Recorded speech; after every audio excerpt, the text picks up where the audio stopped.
Welcome to this evening's forum event. My name is Jeffrey Frankel.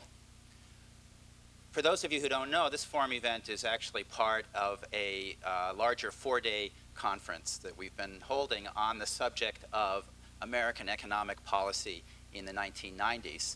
This longer conference, which is hosted by the Center for Business and Government here at the Kennedy School, has as its aim a little bit of instant history. It's a retrospective on how economic policy in a variety of different areas was made in the 1990s, in particular during the Clinton administration. Perhaps a first draft at writing the history. The topic of the forum tonight, of course, is a subject, an issue that perhaps unexpectedly turned out to be one of the most important policy issues for people working in Washington in the 1990s, and that is the management of financial crises in emerging markets. The moderator for the forum is our dean at the Kennedy School, Joe Nye.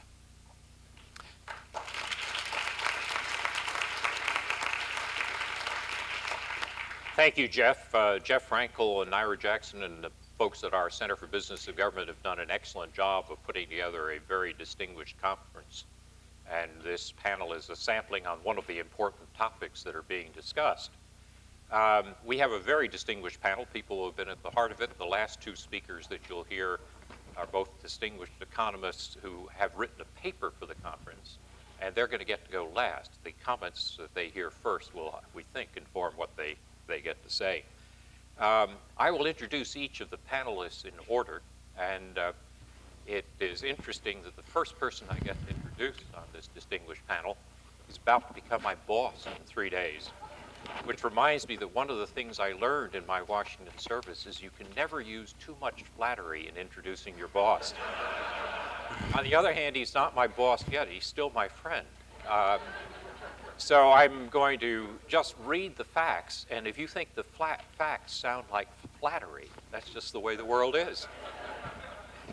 Larry Summers is a former Nathaniel Ropes Professor of Political Economy here at Harvard, 71st Secretary of the Treasury, and in 3 days will be the 27th President of Harvard.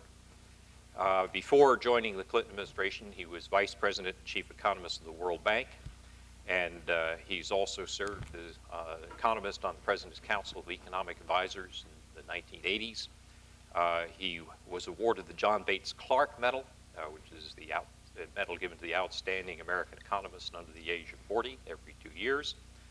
I told you, it's going to sound like flattery. It just happens to be true. In any case, Larry, we're delighted to have you back at Harvard and delighted to have you as the first speaker on this panel.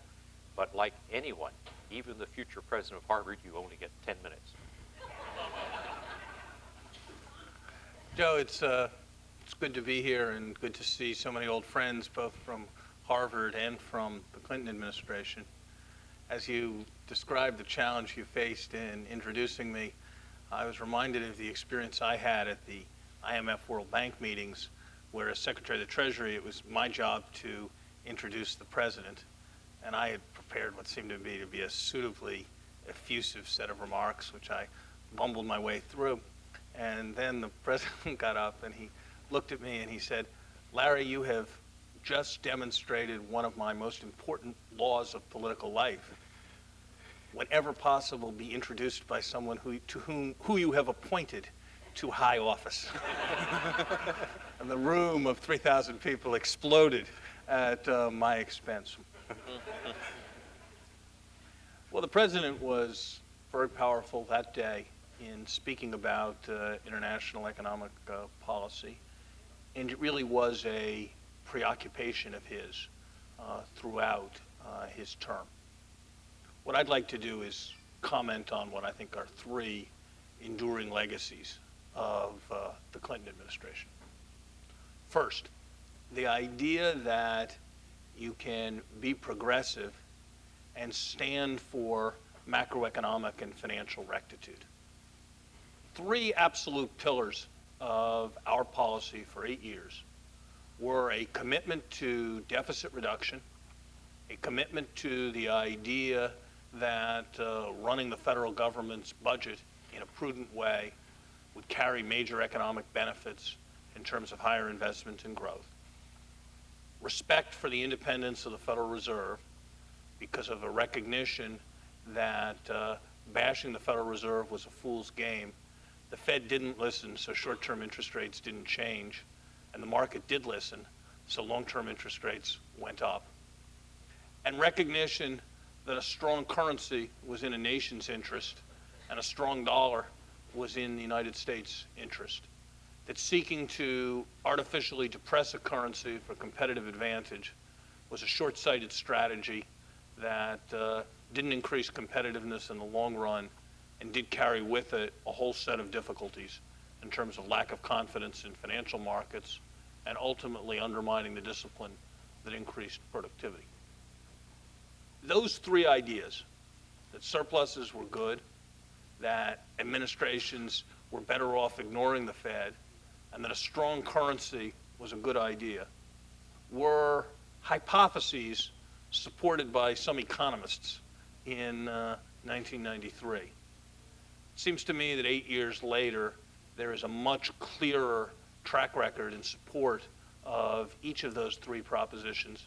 And if one listens to economic debates in Europe or economic debates in emerging markets, they reflect those three ideas to a much greater extent than would have been the case 10 years ago. And so it seems to me the first large international economic legacy of the Clinton administration was its example in terms of the management of economic policy. And you now see finance ministers all over the world saying a strong, whatever their currency is in our nation's interest. You see much more respect for the independence of central banks, and you see much greater commitment to maintaining budget surpluses. Second large legacy of the Clinton administration, I believe, was a recognition that the economic integration of high-income countries and low-income countries was enormously in the interest of both and in the interest of the world. That recognition that idea found its expression in much of the president's rhetoric.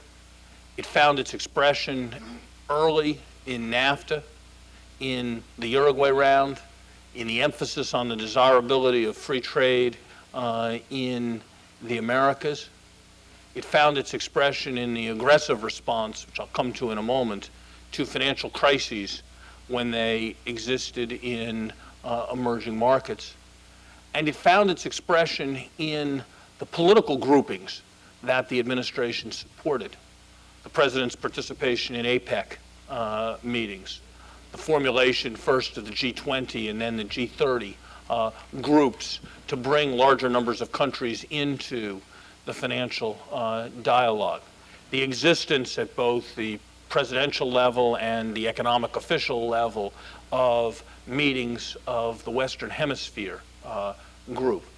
A recognition that the largest part of the new interaction in the world was going to be between industrial economies and emerging economies. Something that it seems to me becomes increasingly important as the populations of the industrial economies age and ultimately will shrink, and all the world's population growth, and no small part of its economic growth, will take place in the developing world. The idea that economic policy is centrally about integration with developing countries is not something one thought of when one thought about trade and financial policy in the 1980s and the early 1990s. And the strong involvement of the United States with the developing world will, I think, be one of the important legacies of this administration. Was it a successful legacy? I think in important respects it was. If one looks at emerging markets, one has to be struck that over the last decade, Mexico has moved from South America to North America. to enormous benefit to American security, in no small part, I believe, because of NAFTA and the financial rescue for Mexico. The inclusion of China in the world trading system is something that will have a favorable impact on geopolitics for a long time to come. The recognition that global disease, that what happens in Africa ultimately has moral consequences and potentially more profound direct consequences for us, and the recognition of that as a serious obligation through debt relief policies and measures directed at spurring global public goods. These are all themes that are very large in the debate and were not large in the debate 10 years ago. The third large legacy that at least I want to talk about, and the one that is much more the subject of Brad and Barry's paper, is the approach taken to the global capital market. Now let me say that I think it is a serious mistake to frame this question as it is usually framed in terms of how many crises were there and what was the response to the crises. A proper history of aviation would recognize that there were crashes, that those crashes were a very bad thing, that it was very important to minimize crashes, but that the right test was how much transportation took place, how effectively, and with what risks. And that counting the number of crashes, by which criteria the invention of the jet airplane would have been a failure for its first 15 years, is not the correct way to evaluate the success of economic policy. It seems to me that the big picture then is that this was the decade in which we went from a world where a small minority of countries were able to access capital from a limited number of institutions to a world where a very large number of countries were able to access capital from a very large set of institutions. That as a consequence, this was a decade when, if you weight by population, the developing world performed better relative to the industrial world than in any previous decade in history, and that process of convergence, which carries with it potentially very large benefits both for us and for developing countries, took place on a very large scale. It seems to me that it is a central task of the major creditor countries to create a world economic system in which that flow of capital from industrial to developing countries is both strong and sustainable. From that point of view, the efforts of the Clinton administration not to push for wholesale liberalization of financial markets in developing countries, because that was never, contrary to many assertions, a central objective of policy. But two, recognize that there was important benefits to participation by foreign financial institutions in developing countries were constructive. And I believe that the establishment of the principle that there would from time to time be major financial crises, that when those financial crises took place, there was an important bank run element in which investors went from what might be called an economic approach to a hydraulic approach. Instead of watching the underlying economics of the situation, they started watching all the other investors and deciding who was going to get out first. That such situations would arise from time to time, and that it was very important that an aggressive response be mounted quickly to such situations based on a combination of policy change to ensure that the fundamentals were sound and that there was a reason to keep capital in, and the provision of finance on a sufficient scale to allow a restoration of confidence and an avoidance of panic, seems to me to be an enduring legacy of the Clinton administration. It is, I think, instructive to contrast the lost decade in Latin America following the financial crisis that began in 1982 with the very rapid recovery of Mexico after its financial crisis in 1994, and the rapid recovery in those countries that were prepared to take the necessary steps, Brazil, South Korea, Thailand, that took place after the Asian financial crisis as a measure of the relative efficacy of mounting an aggressive kind of response to these crises. Now, it is sometimes suggested that these policies are misbegotten because the availability of emergency finance somehow encourages unsound lending to the developing world. Let me simply respond by saying that in my judgment there is little evidence of substantial capital flows that were premised on the idea that finance would be provided in the moment of emergency, with the possible exception of Russia in 1999.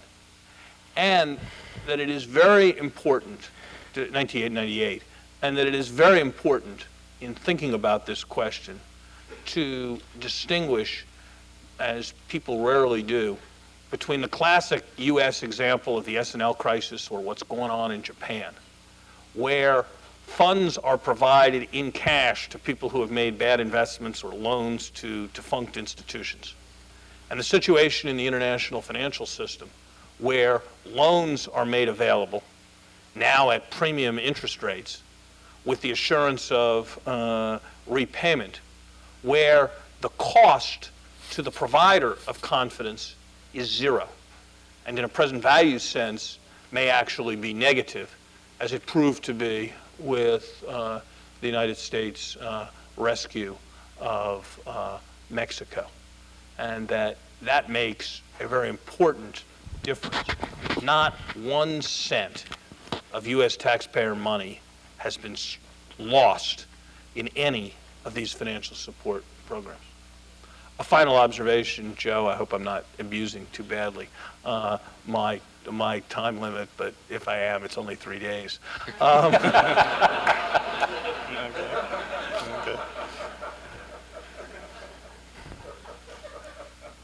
That these policies were pursued is a tribute to the political courage of the president who pursued them.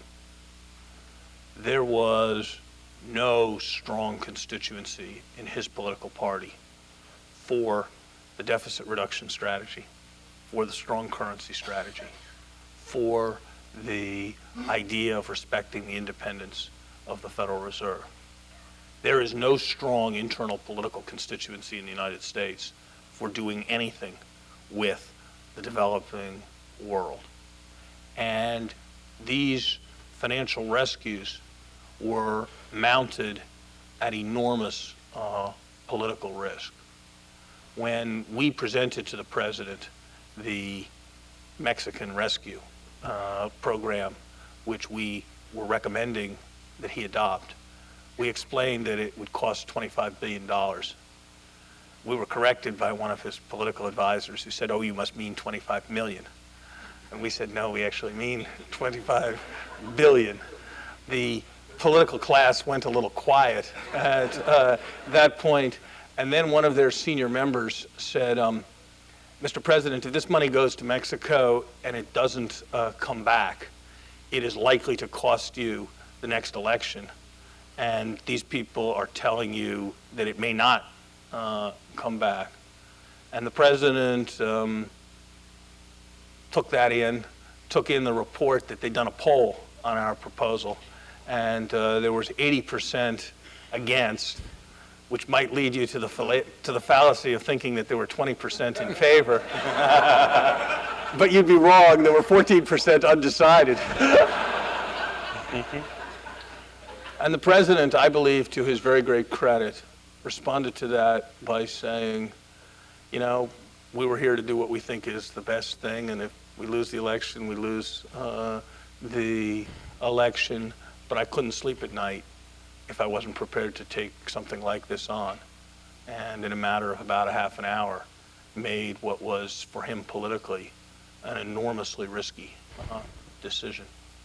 No president can afford to be courageous on every question that he faces. And certainly President Clinton wasn't courageous on every question he faced. But on these crucial issues of defining America's international role, I think I can speak for everyone who worked with him in saying that he was very much committed to an expansive, inclusive internationalist vision, even at very great costs. And perhaps that idea will be the most enduring legacy of his administration. Thank you.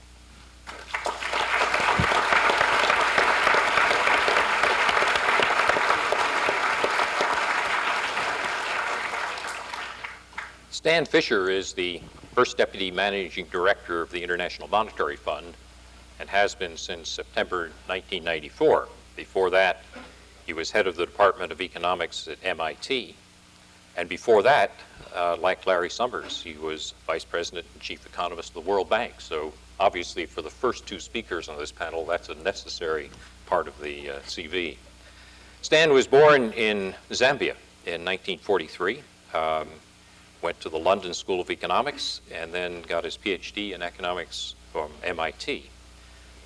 He taught at the University of Chicago before he returned to the MIT Department of Economics, author of Macroeconomics and of several other books and many academic articles. And we're delighted to have him here with us this afternoon. Stan. Thanks very much, Joe.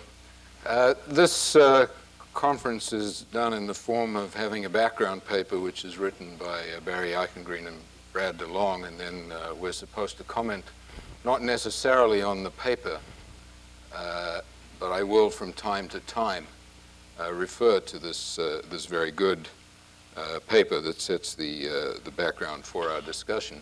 My background for this is an observation I made as I left the World Bank in 1990, just before Larry replaced me. It seemed clear to me at that point that the leadership of the international economic system was moving away from the United States towards Japan and Europe. And I so pronounced at a variety of dinner parties and was regarded as a great sage for having this insight. Well, a decade later, there is no question about United States leadership of the international system, for good or ill. I think mainly for good, but I'll have a couple of complaints just so that you shouldn't be entirely happy with everything that happened. I'd like to talk about two things. The first is a few comments about the crises, and the second is about the reform of the international monetary system. And let me start with the crises. When you talk about crises, you have to start with Mexico. I think that is the point at which the administration first got deeply into issues of the international system, and the IMF learned lessons from that. The United States did, and so did the international system. The IMF, we were very surprised at that crisis, like many others, and we realized we had to move onto a real-time basis in staying current with economies. And for instance, there was no screen in the IMF, no Bloomberg screen, no Reuters screen in 1994. We did things from the long-term perspective, we said. Well, now we do things from the very short-term perspective, and our internal news service provides 8 bulletins a day on the incoming news, and it's a very different world. For the U.S., I think the lessons were interesting. The U.S. tried, Mexico had we just got NAFTA, and Mexico just joined the OECD. There was a view that big boys don't go to the IMF for assistance. And when Mexico first got into trouble, I believe the U.S. tried to handle the problem on its own. It then found that the Congress was not willing to provide as much assistance as had been asked for, and turned to the IMF to provide assistance. So the one thing it learned was where the money was. That's a very important thing you should know in all cases. But I think it learned something else, which is that when a country gets into trouble, trying to help it and trying to fix its problems bilaterally is much more difficult than trying to do it in the context of a multilateral organization to which the country itself belongs and in which it has certain membership rights. And I detected over the course of the Clinton administration a growing move, a move away from attempts to handle problems bilaterally to attempts to involve the IMF much more quickly. We were much more quickly there in any case.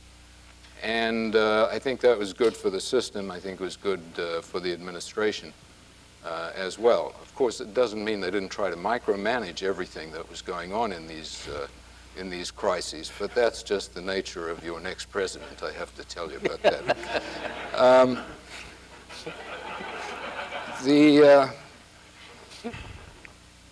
The international system drew some conclusions from the Mexican crisis, and the biggest conclusion it drew was the need for transparency, especially on data.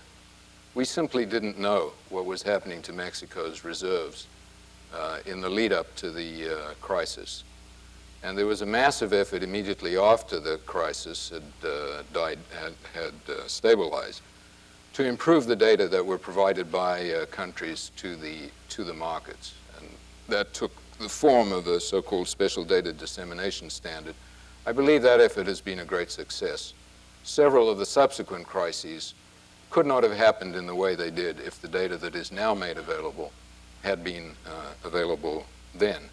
But that was the main set of conclusions that was drawn from that crisis, and there should have been more. On the Asian crisis, this is too big a topic for 10 minutes, but let me mention a few issues relevant to U.S. policy. The first is the Thai package. Thailand was the first Asian country to get into trouble. The IMF provided money, so did a group of bilateral creditors. The United States decided to stay out of that, possibly because of the heat it had taken over Mexico. But that was a mistake, and it is remembered in Thailand still that it was the regional neighbors that helped. The U.S. did not make the same mistake in the cases of Indonesia and Korea. There was another very important issue at that time, which was the Asian Monetary Fund, which was an attempt by Japan fundamentally to set up a regional monetary organization that would do things in a kinder, gentler way than the IMF does it, or than the US and the Europeans would have them done. That was opposed by the United States. It was opposed by the IMF. I believe it would have been a failure, the notion that there was some easy way of resolving these crises. I think it would have just meant a lot more money was lost before they are finally dealt with. But the political consequences of that are still being felt in the region, and there are still movements towards regional monetary integration that future administrations will have to consider how to deal with. The paper by Eichengreen and DeLong does not discuss Russia. At least I didn't see very much on it. I think there are a set of important issues there as to whether the U.S. continued, the U.S. and the IMF particularly, continued assisting Russia for too long. My belief is that one could quibble about whether assistance should have stopped 3 months earlier or 6 months earlier, but that fundamentally the aid effort to Russia, spearheaded by the United States, but this time with important European assistance, was successful. And I think the biggest evidence for that I saw last week in Moscow is there is absolutely no disagreement in Russia on what is the right path, the right economic path to take. Everything that we were trying to support in the way of macroeconomic stability, macroeconomic order, the things Larry talked about at the beginning, and structural reforms in the direction of a market economy is simply the Russian conventional wisdom. You don't get any disagreement on that issue. and they know the way they want to go. And that, I suspect, is the main success, and it's a massive success because it determines the way that economy will move, is the main success of IMF, but obviously US, European involvement in the Russian economy. Now, finally, let me turn to the US role in the reform of the international financial system, which is described in the paper as a three-pronged approach. First, transparency and disclosure, providing much more information to markets. Secondly, the strengthening of financial systems, something very obvious when one looked at what happened in the Asian crisis. And thirdly, a greater effort to make the private sector bear some of the costs of these crises. I would say that on these three prongs, transparency, the change has been remarkable, and that attack, that line of attack has been extremely successful. There are marginal elements. I believe more could have been done to urge hedge funds to make more information available than was done. But overall, it was a great success. The emphasis on the strengthening of financial systems was the right thing to emphasize, and that effort is continuing. The efforts to involve the private sector in the resolution of crises is, I think, the most difficult aspect of these, those three legs of the prongs of the attack, and I don't think it's successful yet. I think there's more work to be done. I would add to the list of what was done to reform the system institutional innovation. Within the IMF, the US took the lead in promoting changes in our lending facilities. They probably would prefer not to remember that the first facility that was introduced was a currency stabilization facility, where it was believed that you needed a fund to support fixed exchange rate pegs as a way of getting out of high inflations. That was done in '94. Subsequently, a series of important changes in our lending facilities were made, which moved us in the direction of a classic lender of last resort, raising fees, shortening repayment periods.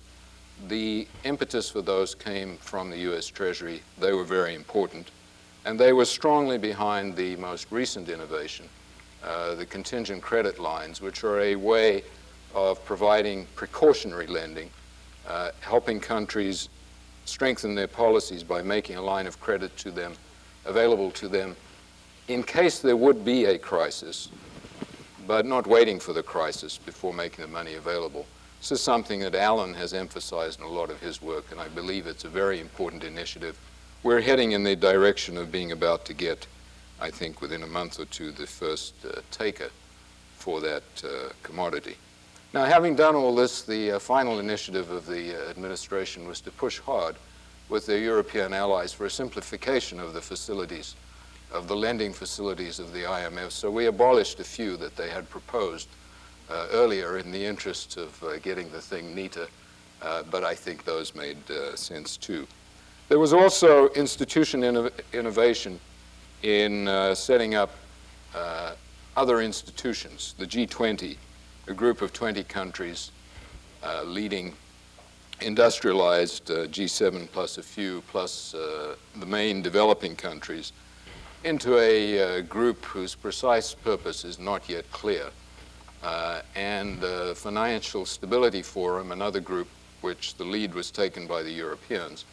I actually believe this proliferation of institutions has been less than fully helpful, and that there are too many meetings to go to, too many overlapping groups, too many working groups, and that some rationalization of this collection could be a task for the next administration.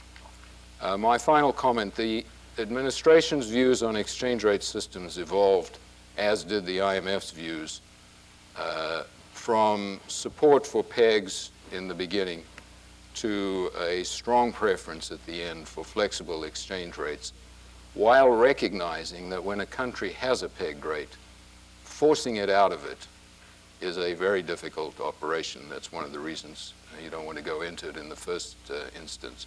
And that was a very steady evolution of views where we all ended up at a different place than we started, I think. Thanks very much.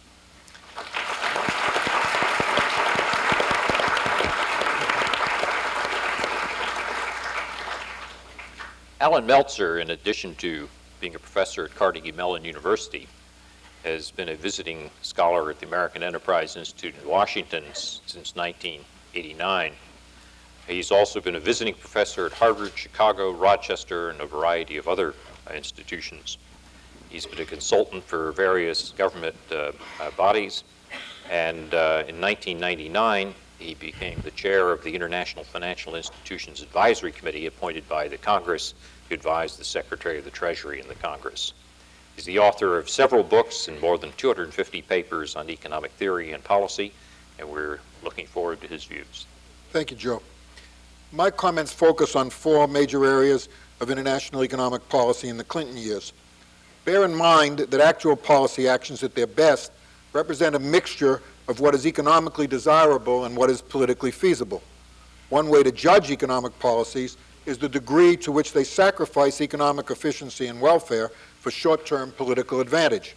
Another standard by which we should judge policy decisions and actions is the degree to which policy benefits the present at the expense of the future, or the reverse. And all administrations must choose where they will devote time, energy, and political capital. We can judge their priorities both to praise good choices and to criticize what they neglected. At a deeper level, we should inquire whether the administration's actions serve to strengthen democratic government, the rule of law, the protection of personal and property rights. Policy actions are often a response to events rather than a deliberate choice of a policy path. The Clinton administration responded to crises in Mexico, Asia, Russia, and elsewhere. Crisis response is often the occasion for actions that stretch the meaning and intent of laws. This was certainly true in the 1990s. The Clinton administration had two different, first I'm going to talk about trade policy. The Clinton administration had two different trade policies. One sought to open markets. It produced ratification of the Uruguay round of trade liberalization and approval of the North American Free Trade Agreement, NAFTA. Purists may criticize NAFTA for the trade diversion that it created, or the administration for emphasizing incorrectly job creation instead of productivity and welfare enhancement. These pale beside the accomplishment. President Clinton and his administration put much energy and political capital into getting ratification.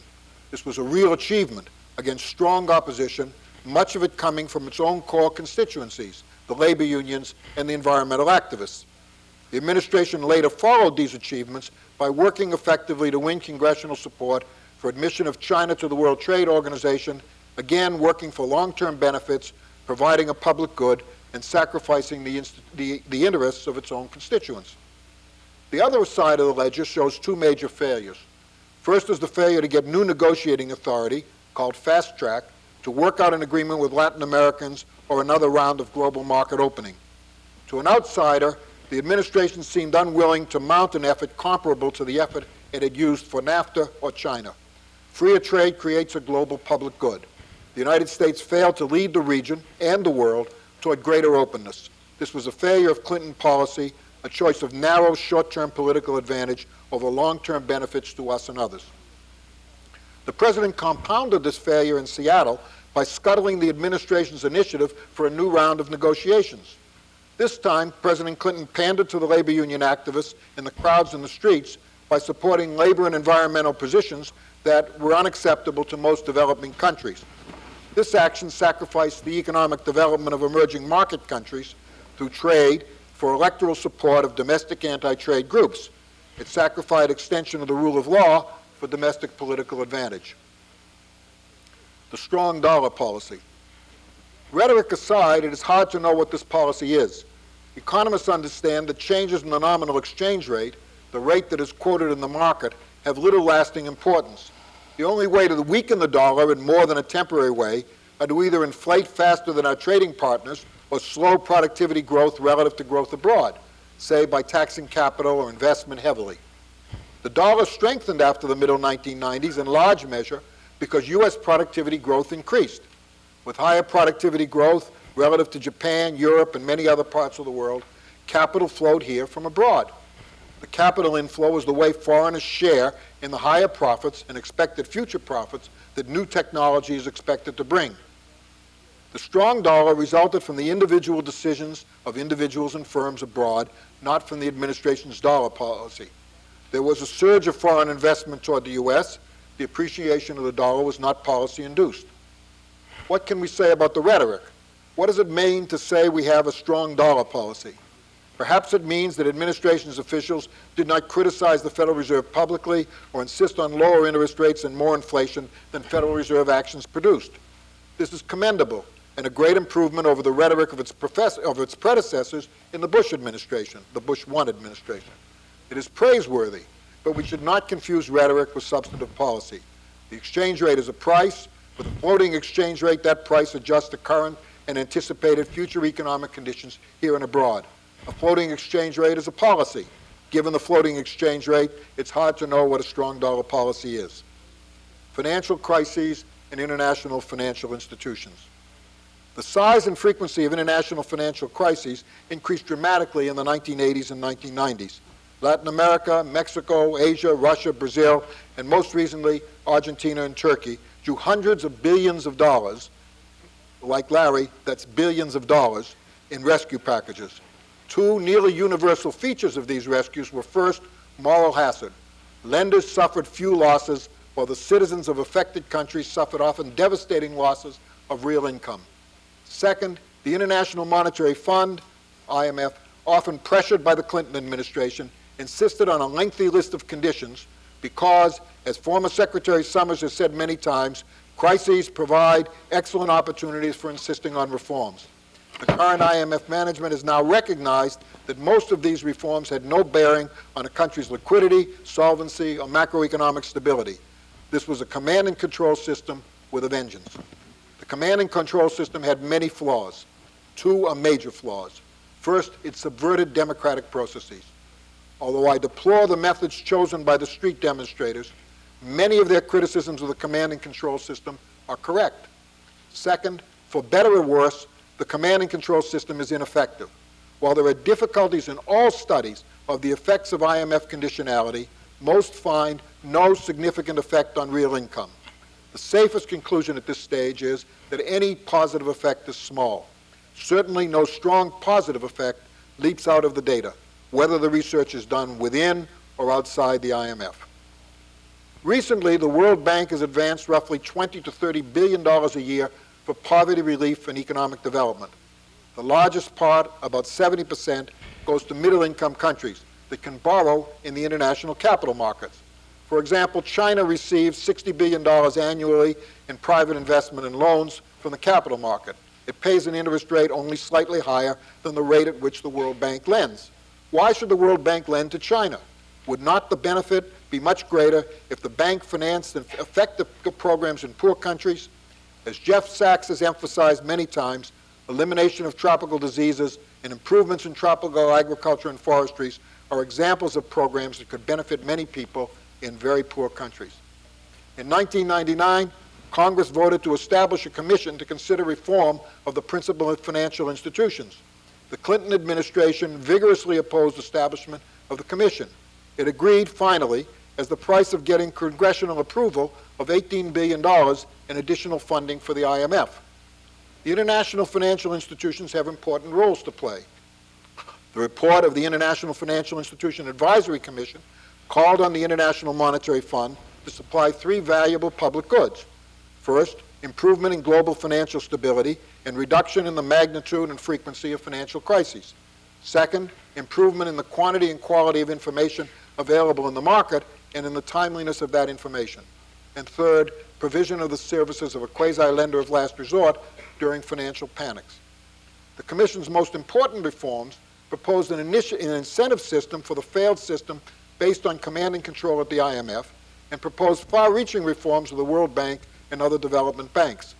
These reforms would increase efficiency and effectiveness of multilateral development finance by making grants instead of loans to raise the quality of life in the poorest countries of the world, by providing incentives for initiating and sustaining the structural reforms necessary for permanently raising living standards, and by financing regional and global public goods. To this observer, admittedly an interested observer, the Treasury's response can only be characterized as hostile.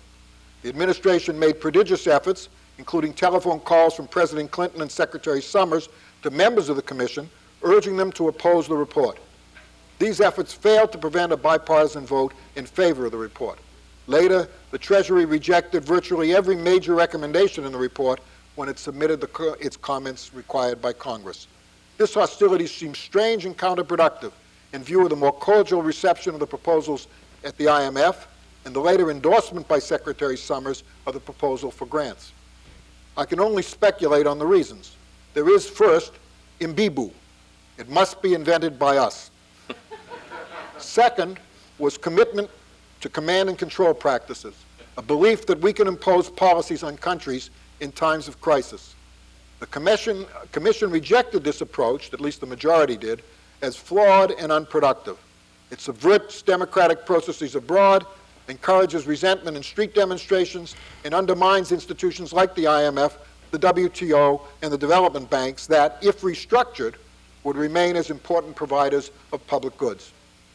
In the 1994-95 Mexican crisis, the Clinton administration, with connivance of the Congress, used the Exchange Stabilization Fund to lend money to Mexico. This action was extra-legal, if not illegal. The Exchange Stabilization Fund, created to support the dollar, was used as a ready slush fund to avoid the budget process after Congress showed little inclination to improve a large loan to Mexico. Actions of this kind subvert the budget process and undermine the rule of law. The Clinton administration developed a modern version of the medieval morality play. When the play's action reached the point at which it became impossible to bring the pieces together, it was time for the Deus Ex Machina. God descended in a basket and resolved all conflicts. In the Clinton years, the Treasury and the IMF rode in the basket. The Deus Ex Machina was a basket full of cash to prevent default by the debtor. Few lenders lost money. Often they earned substantial fees for restructuring the debt. Risk and return were separated. Moral hazard, excessive reliance on short-term capital to finance long-term development, and weak financial systems that relied on short-term capital increased the risk of crises and instability. Japan. I will finish with Japan. Japan's problems are mainly homemade. Mainly, but not entirely. The U.S. Treasury had a role too. It recommended publicly, and I am told privately, that Japan should rely on fiscal stimulus and avoid sufficient monetary stimulus to depreciate the yen-dollar exchange rate. In the Japanese system, fiscal stimulus meant increased government spending, and spend it did. Japan has little to show for its massive fiscal spending except some social capital, much of it with low productivity, and the largest ratio of public debt to GDP of any developed country. Unemployment in Japan is now higher than in the United States. Deflation persists. In 1998, monetary stimulus showed signs of depreciating the exchange rate.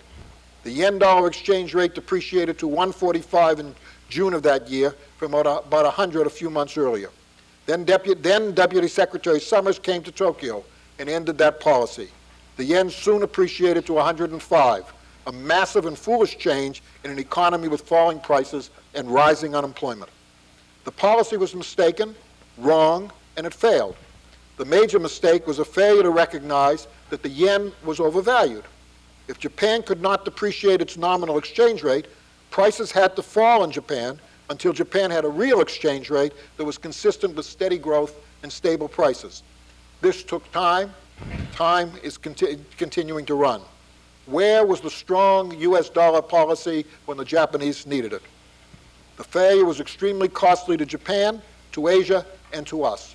A stronger, more rapidly growing Japanese economy would certainly have mitigated and possibly prevented the Asian financial crisis. Japan would serve as a source of demand for Asian exports now, when U.S. demand has slowed. A lesser Asian crisis would have avoided the unsustainable U.S. current account deficit.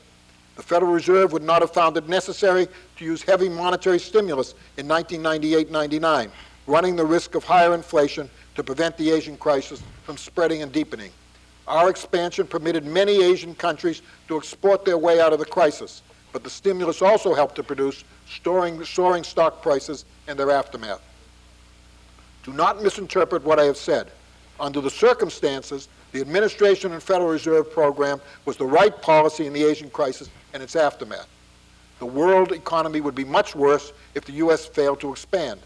But the expansion might have been unnecessary and would certainly have been smaller if the Japanese economy had not followed the Clinton administration's advice, or if the advice had a more long-run and less of a short-term U.S. domestic political orientation. The Clinton administration talked endlessly about its prudent fiscal policy and the budget surplus they left behind. They don't mention that they also left a large current account deficit that cannot be sustained permanently. We have not seen the end of that story. We can hope the ending will come slowly, so the story ends happily. But we don't know that, and we cannot draw a final conclusion about the record of the 1990s until we do. Thank you.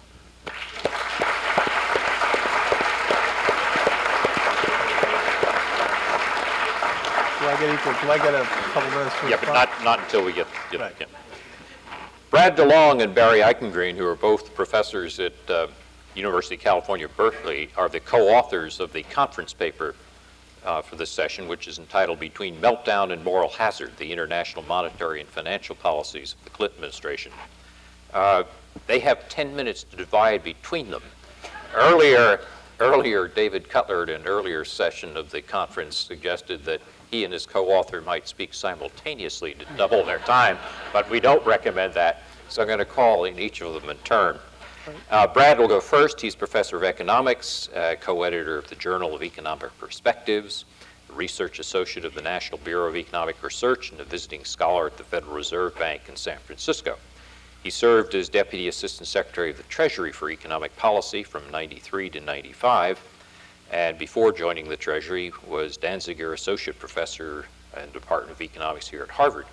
And he is currently working on a book which is entitled The Economic History of the 20th Century, Slouching Towards Utopia, ? And if it's as good as the first two chapters I've read, it'll be terrific. Thank you. Brad, 5 minutes. Thank you very much. Back when I started out as an economist, there were several years during which it seemed that most of the articles I wanted to write had already been written in the previous decade by Barry Eichengreen. And Barry reported, when I mentioned this to him, that when he started out, he found himself subject to the same phenomenon, only with respect to Charlie Kindleberger.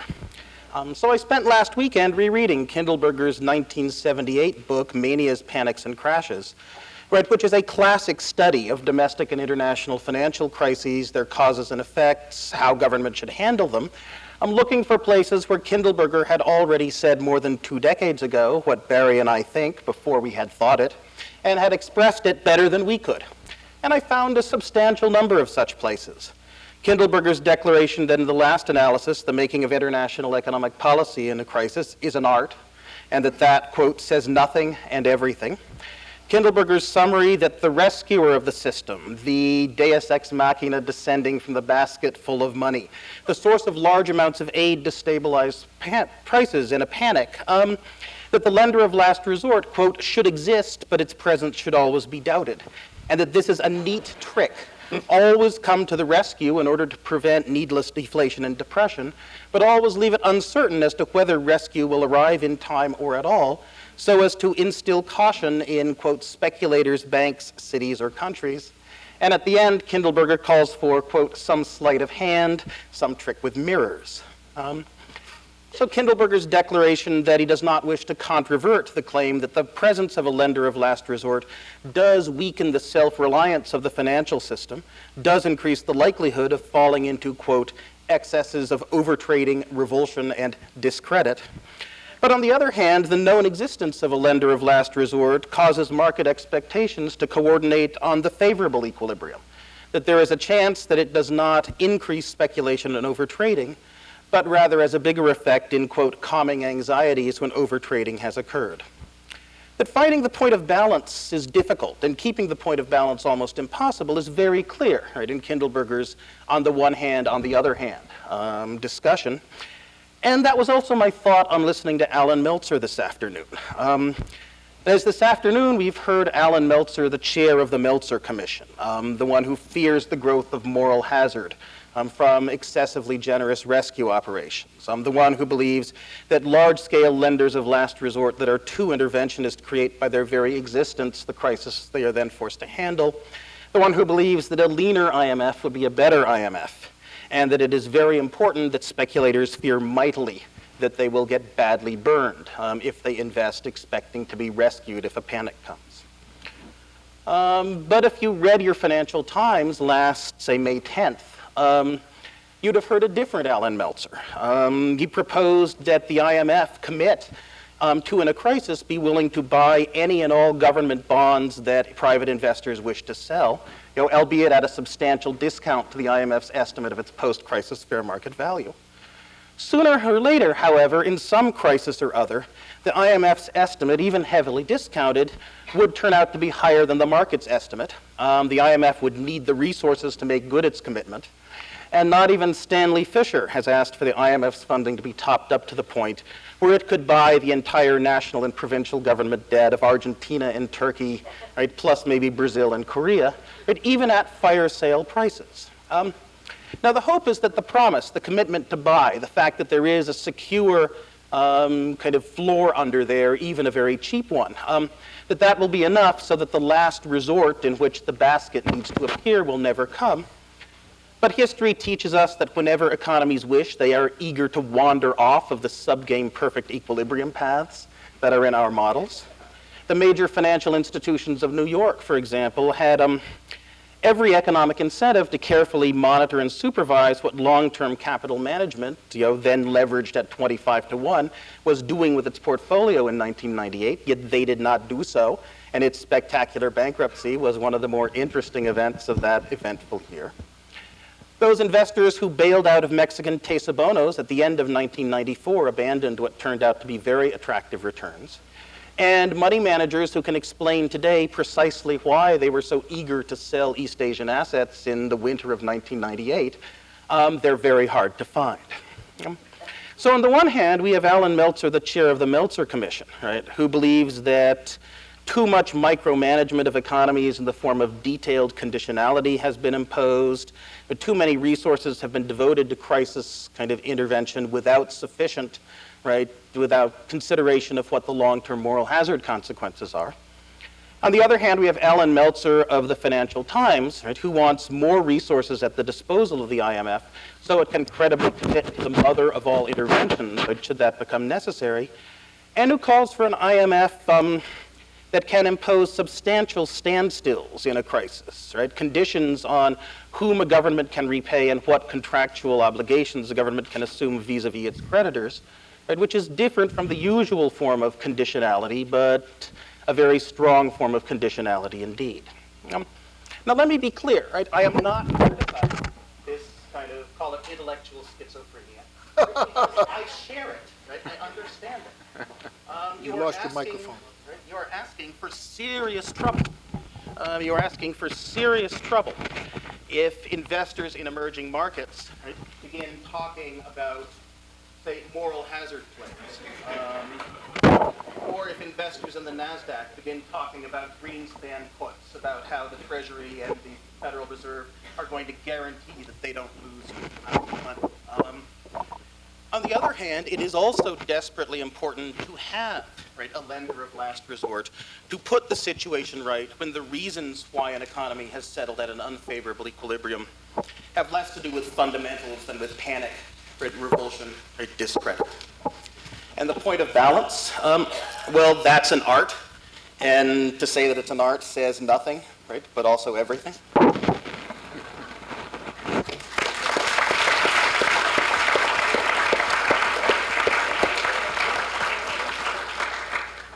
Barry, I should also, before I introduce you, I'm going to give Larry a minute to reply to Alan, and Alan a minute to reply to Brad.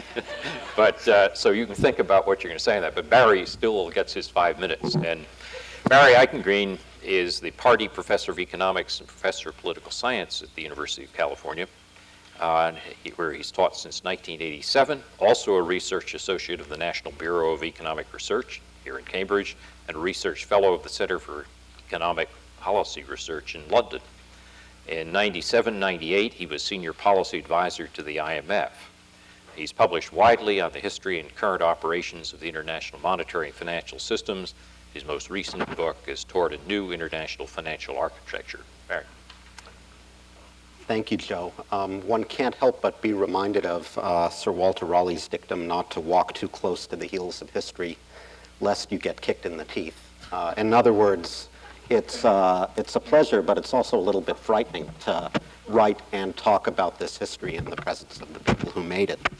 I'm going to limit myself to a few comments. The first one is that I think it's important to recall that no one expected the issues that we're discussing this afternoon to be so prominent in the activities and the legacy of the Clinton administration.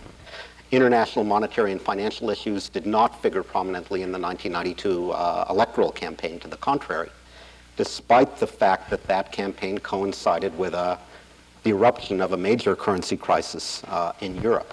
So it's worth reflecting on how and why these issues acquired the prominence and salience they did. Part of the answer, I think, is policy, obviously, but part of the answer is technology as well. That the 1990s was a decade when we saw the explosive growth of international financial markets powered by new information and communications technologies, computing power, and so forth. And I think this technology marches only forward. This new reality is here, therefore, to stay. So one hopes that the new Bush administration has learned this lesson and that this fact will be reflected in its staffing decisions.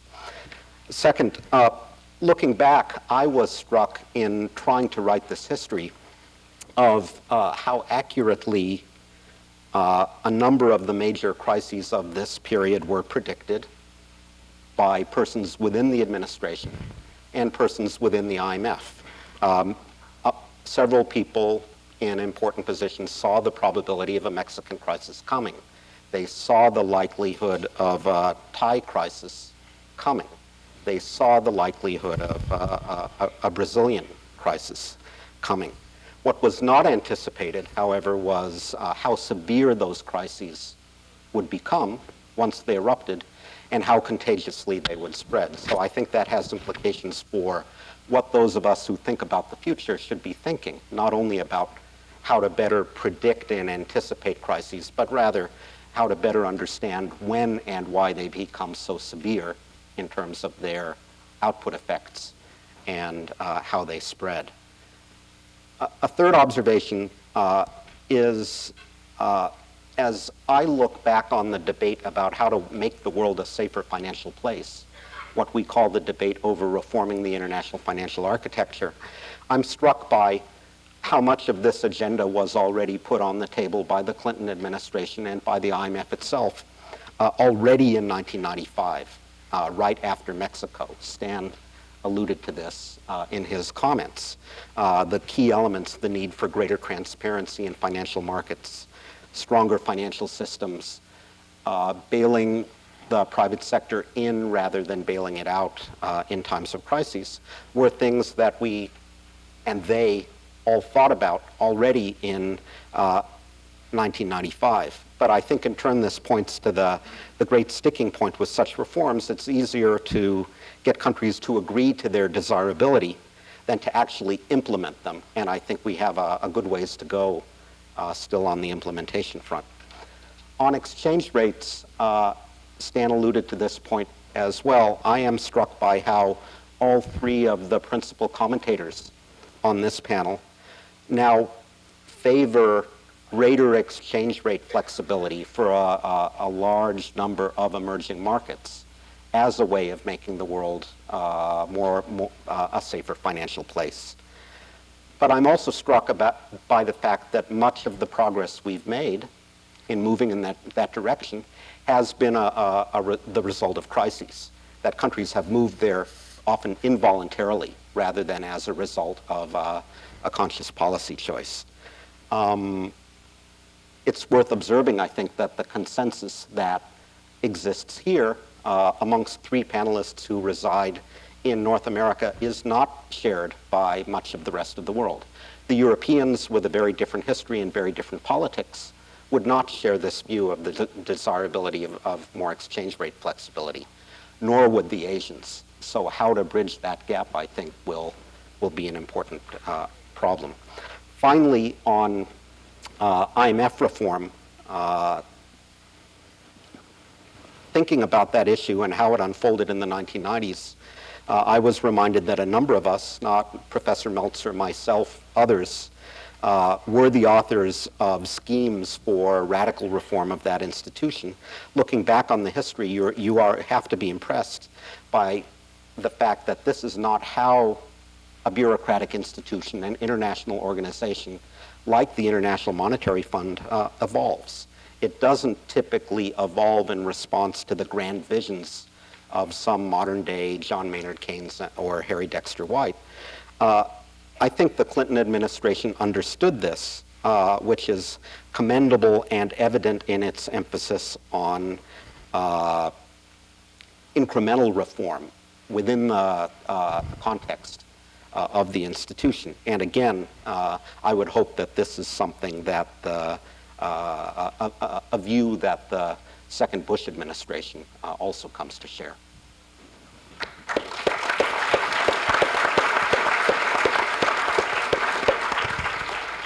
We're about to turn to audience participation, but first I have to keep my promises. Larry, do you want 2 minutes of reply? 2 minutes. I'm flattered by the influence Alan Meltzer attributes to my words and deeds, but fear he's no more accurate in that than in a number of other things that he said. Let me just touch 3 points. First, Professor Meltzer, and I think I have the words right, accuses me and others of blatant illegality with respect to the Mexican action, and I would challenge him to produce any serious legal opinion to support that viewpoint. The wisdom is something that can very much be debated, but there is no serious legal question about that. Second, Professor Meltzer's history of the Japanese episode, I would have to say, is fanciful. No U.S. policy authority, to my knowledge, ever counseled against any program for easier money in Japan. The intervention that Professor Meltzer criticizes was undertaken with considerable reluctance after the pleading of the Japanese authorities, who saw the depreciation of the yen as an enormously serious policy problem for them, and was strongly supported by and urged by the remainder of the Asian countries who felt that the depreciation of the yen risked a competitive cycle of devaluations. So there was no sense in which that could be said to have been pushed or foisted on Japan. Very much the contrary. Again, the wisdom of that is something you can debate, but the factual context of that intervention bears no resemblance to what was stated.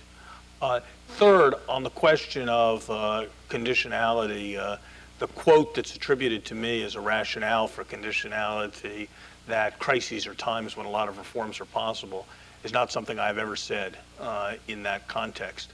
The argument that I have made and would continue to stand by is that at a moment when a country is experiencing large and continuing capital outflows, it is imprudent in the extreme to lend it money without asking and requiring that there be a change in the fundamental conditions that has led its own people to export capital on a substantial scale and foreigners to withdraw capital on a substantial scale. And the rationale for conditionality is simply not lending money into a situation that has proven to be failed. Whether in any particular instance the parameters of the conditionality were crafted with judgments that would seem entirely correct ex post is something that reasonable people can debate. The suggestion that the move to fiscal consolidation and tighter money, which would not have happened without conditionality in Mexico, were irrelevant to the solution of the financial crisis. The suggestion that measures to reduce the government's proclivity to provide guarantees willy-nilly were irrelevant to the solution of the Korean financial crisis, to take just two examples, seems to me to be one that would not be supported by most observers who looked at the situation. There is much that one can debate, and no one would want to say that battlefield medicine was perfect. And Secretary Rubin, whenever he speaks about these matters, always emphasizes that decision-making is not well evaluated on a purely ex post basis, given the probabilistic nature of the choices that are faced. But it seems to me that if one wants to look at the record, it is those kinds of questions that are most fruitfully debated. Finally, just one other point on the record. I think Barry Eichengreen hits a very important point when he distinguishes between the North American and the global view on questions of exchange rate stability. And for that reason, I think Stan's portrayal of a joint evolution of doctrine between the United States and the IMF on exchange rates is a tad misleading. The United States was very much ahead of the IMF in becoming increasingly concerned about attempts to use pegged exchange rates as an economic strategy. And to this day, reflecting the global constitution of its membership, the IMF is enormously reluctant to counsel against almost any exchange rate scheme that its member countries judge to be ideal. That's something that the United States tried to resist with relatively little success. Alan? I have only a few comments to make. First, to Brad DeLong, I can only say that I thought this was about the Clinton administration and not about me. And I'd be happy to debate the issues about me at another time. But if the policy that Adam Larrick and I proposed, the second policy in the Financial Times of May the 10th, is done correctly, it has zero cost except for the time of someone like Stanley Fischer and his staff. With respect to what Larry Summers has said, I'll only make one comment. I have been an advisor to the Bank of Japan for something like 15 years. I have had a close association with the people working in that bank.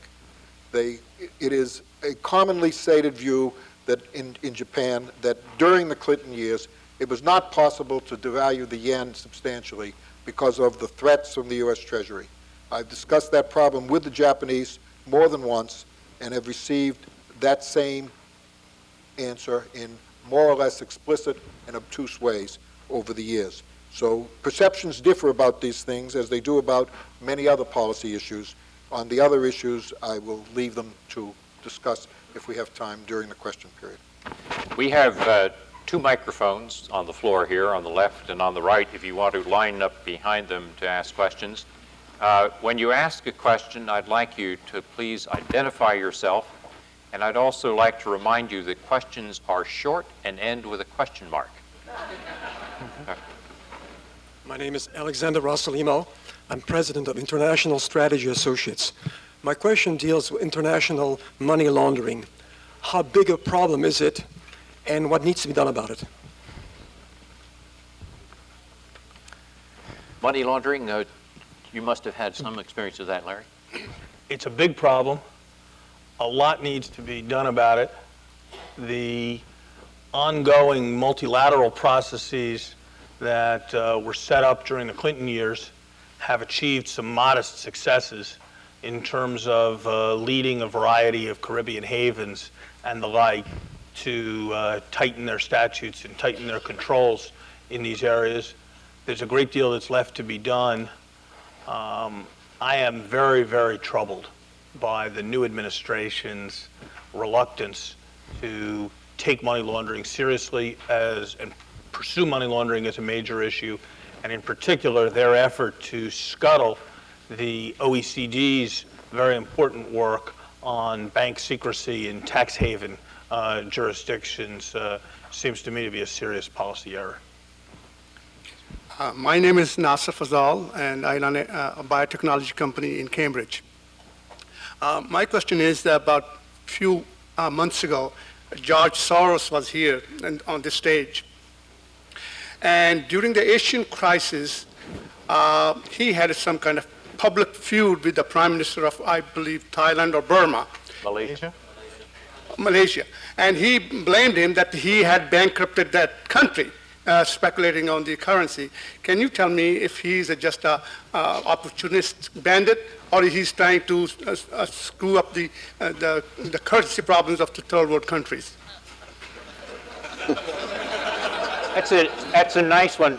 Barry, since you are the greatest distance, both in policy terms and geographical terms, I'm going to let you answer that one. Joe may think that by giving me that question, he's deflecting attention from Stan. But in fact, one of the first things Stan gave me to work on when I arrived at the IMF was a study on the role of hedge funds more generally in the Asian crisis. And we had the pleasure then of circling the world talking to hedge fund managers, government officials, central bankers, and others. And I guess my best short answer would be that it was only in Thailand where these highly leveraged institutions had large positions in 1997. But even there was little special about their actions or their investments. What a hedge fund can do, in some sense, an investment bank or a commercial bank can do better because they have more capital at their disposal. So my view at the end of this process was that from a strictly economic point of view, understanding how the markets worked, it wasn't productive to single out the hedge funds or their managers. Left microphone. Oh, wow. I'm going to address this to President Summers. Please identify Congratulations. yourself. Yeah, my name is Esther Leibowitz, and I graduated from Harvard. In the spirit of this discussion about money, I want to ask you a question. A while back in this room, Ted Turner won a prize in journalism. Later, I went to him and asked for his autograph. Why, he asked? Because you're a mensch. He knew exactly what that word meant. And you will have many opportunities to use the Harvard endowment. And will you use the endowment, the money, for the common good or for special interests? Either or. You want me to answer that one too? I dare say the university's objectives will be to pursue the common good as it sees it.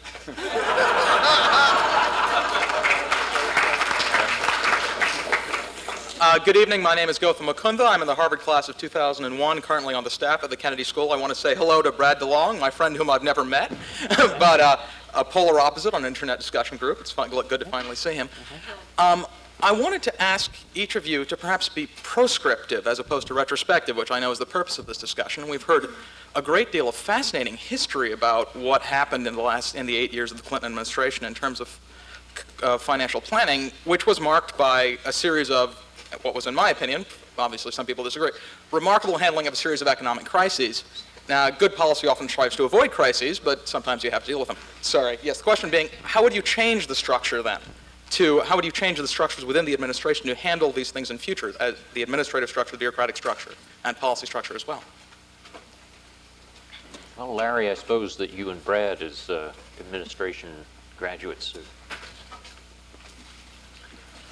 I'm not one who believes that the form in which these discussions take place within an administration is the most important question in terms of how best to address these things. I think the Clinton administration pursued an important innovation with the National Economic Council that provided a very constructive role in bringing the different agencies together to address questions of this kind.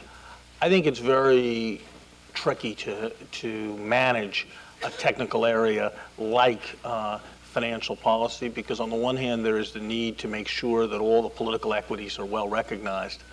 On the other hand, there are laws of economics and finance, which in many ways are higher laws than the laws of politics. And it is important that judgments be made in ways that are consistent with technical prospects of success, and that requires that decision-making be concentrated in a significant way among those who actually have expertise in the relevant economic and financial forces. But I was left with the feeling, as I leave the government, that the National Economic Council and the coordination it provides was probably a constructive way of organizing a government to respond to these problems.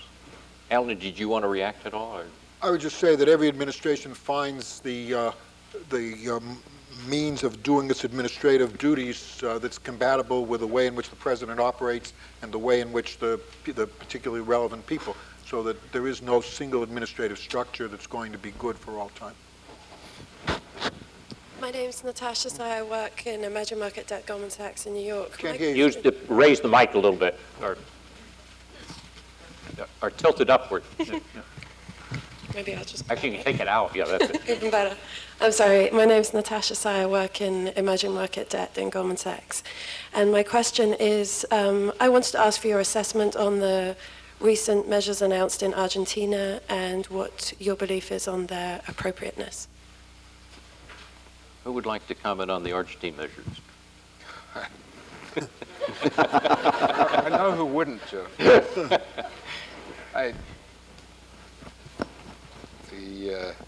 I guess I've got to take it, but I hadn't quite anticipated that that was what the issues, what this was about. What has been done in the last few weeks in Argentina is a series of moves starting some months ago, trying to reactivate the economy. Some of them go in a good direction, some of them are quite interventionist, but it's a very difficult situation in which the finance minister finds himself. He is a man who will keep trying. I believe he's brought some optimism to Argentina by trying to activate the economy, and I hope he succeeds. I gave a speech in Buenos Aires on Monday. You can find it on the web, and why don't you see the more detailed exposition of those points. Alan? I would make two comments about Argentina. One is Argentina represents a lot of what we have criticized at the IMF, and I think that the people inside the IMF would probably, in their meetings with each other, certainly criticize what's happened in Argentina. Namely, having signed an agreement and received some money, it's violated many, if not all, of the terms of the most of the terms of the agreement, including doing things like that no American corporation would be allowed to do. For example, file a report with the SEC selling its bonds in the U.S. market, and then not announcing that within 10 days of the time that the bonds have been sold, that it's actually going to change all or most of the relevant conditions affecting some of those bondholders. That seemed to me to be, to represent probably an extreme form of what's wrong with IMF conditionality, that once they have the money, they will worry about the next tranche of money, but in the meantime, they will follow the conditions if they find it convenient and not if they don't, and that's really why we need reform of some of these institutions along the lines that some of us have proposed. The second thing I would say about Argentina is that Argentina would be, I think that Argentina would be better off, and we would all be better off, if Argentina had or could arrange an orderly default. And the proposal which Brad DeLong talked about, I don't know whether criticize is the right word, but anyway, talked about, is a proposal for trying to get orderly defaults. It would be better for Argentina, it would be better for Brazil, it would be better for the IMF, everyone. Larry, you want to jump in or not? Let me just say that I'm surprised by the argument that conditions are sometimes not followed. Therefore, we should have no conditionality when we lend money, which seems to be the position that Professor Meltzer comes close to taking at some points. Let me just say also that something we have to deal with in this is that while there are economists who will argue that countries would be better off defaulting, and while there is certainly an analytic case that can be made for that, some years of experience have taught me that no nation and its finance minister are ever in favor of default as the best economic strategy for their country going forward. And that if defaults are going to result, they will result because they are imposed by the international economic system on those countries. Now, that may be the right thing, but the suggestion that Argentina be forced to default is one that is at least as intrusive with respect to the decisions of democratically elected Argentine governments as any conditionality that has ever been suggested. It may be that it's the right thing to do on grounds of moral hazard and orderly workout and so forth, but it needs to be understood that the simplistic view that countries want to default because then they won't have to pay their debts is a very serious misreading of what actual national finance ministers in time of crisis believe. Let me just add a word on that, Jeff. Yep. I would just like to second that. It is repeatedly the case that finance ministers will reject the default option, and in some cases, as say some of the Latin American countries will say, we did that. We are still paying for that. We are not going to do it again. And they will take their countries very far to avoid defaults. Same thing in Turkey. Not that they didn't consider it, but they made a conscious decision that they were not willing to pay the long-term price, and they were willing to pay the short-term price. They have very tough conditionality with the IMF. It is not IMF-imposed conditionality. It is, if you want to avoid default, this is the only way you can do it, and they're saying, if that's what it takes, we will do it, because we will not go down that other path. And they believe they will pay a very high price, and the evidence is that those who defaulted in the 1980s did pay a very high price. If you haven't seen it, there's an interesting editorial in this week's London Economist on Argentina. Thank you. My name is Arif. I am from Pakistan and presently participating in the program on budgeting and financial management at John F. Kennedy School of Government. I am not economist, and my question will be in plain language with a few words. IMF provided loans to the development countries, but did not monitor the effective and efficient use of loans. The loans were mostly misused, and people did not receive the due benefits. After decades, when economies of the development countries collapsed, IMF suddenly came in, and in order to get markup and recovering principal amount, forced the governments to impose various taxes on people. And the people, instead of getting benefit of the loans, are now groaning under heavy taxation. My question is whether or not lack of monitoring at initial stages of giving loans was intentional. People of many countries are in the clutches of IMF. Thank you. Stan, I think that one landed in your lap. Go ahead, because I couldn't understand it. This is related to the question of how you maintain conditionality, and to take Pakistan for an example. Pakistan has had loans from the IMF in the past. It also gets loans from the World Bank. And what has happened frequently, but not this time, is we lend in tranches. That is, you do something, you get some money, you do some more, you get more money. Typically, Pakistan in each loan managed one tranche and then got off track. Now, how do you maintain that condition? You cannot, as an outsider, sit there and determine everything that the country does. Conditionality is limited, as Alan says. So it wasn't lack of monitoring. It was lack of ability to control what was done and lack of control by governments. On the taxation in Pakistan, the major problem in Pakistan is a lot of people don't pay taxes, not that there is so much taxes paid, and you know there are particular groups that don't pay taxation. So I often, as I listen to the sins of the IMF, I wonder why people don't wonder what their own governments are doing, why it was sometimes when crises broke out, as in Asia, why people don't ask how they got into the crisis in the first place before they called on the IMF, and what responsibilities there are for that in the domestic situation. Yeah, but very quickly, because we're running out on time. I agree with what Stan said, but there's also a legitimate impulse, I think, behind the question. And one of the things we pushed for was much more IMF requirement of external auditing of central banks and the like. And I suspect over time, if 5 years from now the IMF had 40 fewer economists and 40 more forensic accountants looking for various kinds of corruption and diversion, I suspect it would be able to do its job better. And I think that is an important area for future thinking. We'll give you the last question. Okay. My name is John Arrington, and I'm in the executive program here at Harvard. And I have a question. During the Clinton years, and actually anyone can answer this, but during the Clinton years, there was a tremendous focus on community security, community policing, and we, in the village of Harvey, where I'm from, we received 15 or 20 new cops. And it made a substantial difference in the crime rate because it did decrease.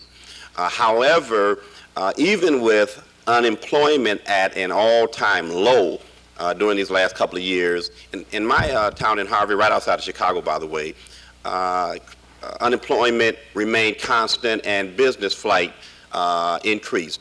The question I have to the panel is, as we discuss the U.S. investments in foreign economies, what is our strategy in investing in domestic companies, particularly small businesses, and their capacity to expand domestically and internationally? Larry, why don't we, since you had to do both domestic and international policy, we'll let you answer that one. President Clinton, in the last 2 years of his administration, spoke very frequently about new markets within our country, and tried to develop the idea that some of the most important emerging markets for the United States were in inner cities and in rural areas. You may remember his very well-publicized trip to Indian country in that regard. And there were a number of tax credits and a number of efforts to establish new financial institutions, so-called community development financial institutions in the Treasury, that were directed at providing capital to areas that traditionally had difficulty attracting capital, and I think it's an important policy thrust, though one does have to be careful, as in international lending, to know the difference between loans that are available on commercial terms and loans that are not, and one does always have to ask the question, if this is such a great, profitable loan, why is the private sector unwilling to make it? And so I think there is an important thrust to be had in this area, but I think it requires more discipline than its advocates sometimes make out. Before we thank the panel, let me say that the conference on the economics of the 90s will continue for the next day and a half, and tomorrow we're going to have another session, open up another session to the public, which is a discussion of Social Security and fiscal policy. And Friday at 3:45. Here in the ARCO Forum. We're going back one Secretary of the Treasury to the 70th, Robert Rubin. We'll also have Rudolph Penner, former director of the Congressional Budget Office, Marty Feldstein, our own professor here at Harvard, Peter Diamond, professor at MIT. So those of you who are interested in what happened in Social Security and fiscal policy in the 90s, Friday at 3:45 here in the ARCO Forum. And with that, please join me in thanking this panel for their very interesting discussion.